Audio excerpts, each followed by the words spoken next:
wasn't a cliche sports movie, and yet it was redemptive and inspiring.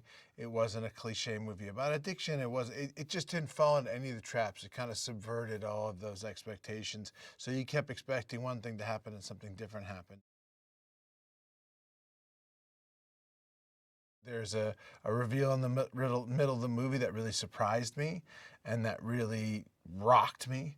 And I thought, like, wow, this is powerful. This is emotionally powerful. And purely selfishly as an actor, I thought, here finally is a script where I'm going to get an opportunity to dig down emotionally into myself, discover things about myself, find out if I could access these parts of myself that I keep rather deeply protected and share them and as an artist.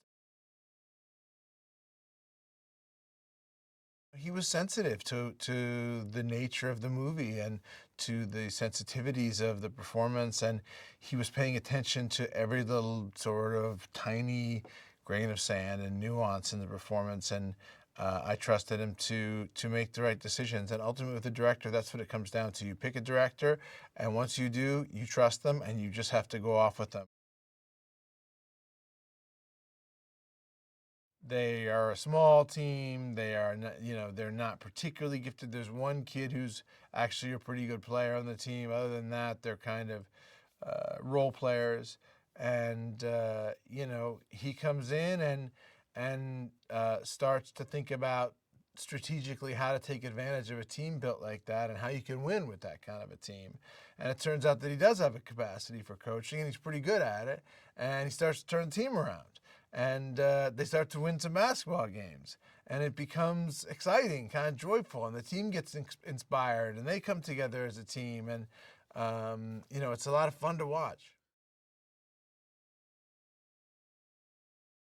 I think the team needs Jack, and Jack needs the team in equal measure.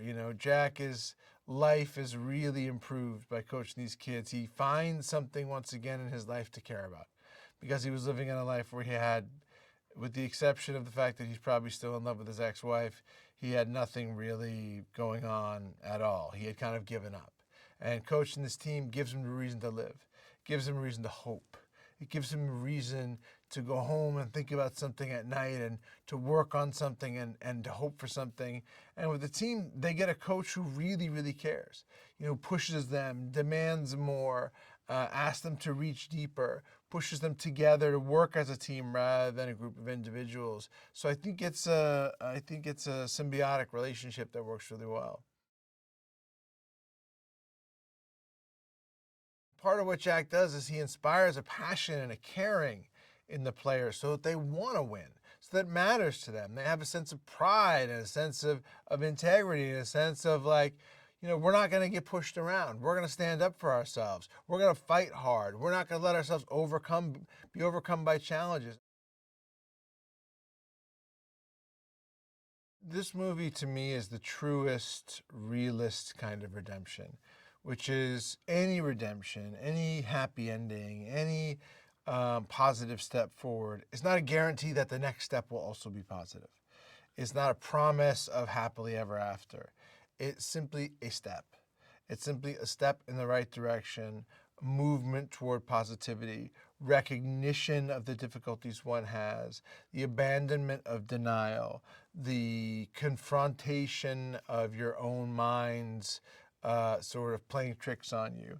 And that's what happens with Jack. He realizes, maybe for the first time, he's got to change his life, and he wants a better life, and he wants to be happy. This needed to be a story about a character that was inspiring and moving and uplifting, and that was what I wanted to do. And I knew that in order to do that, I had to play it with unflinching honesty, with some bravery, with some vulnerability, and with a lot of emotional truth.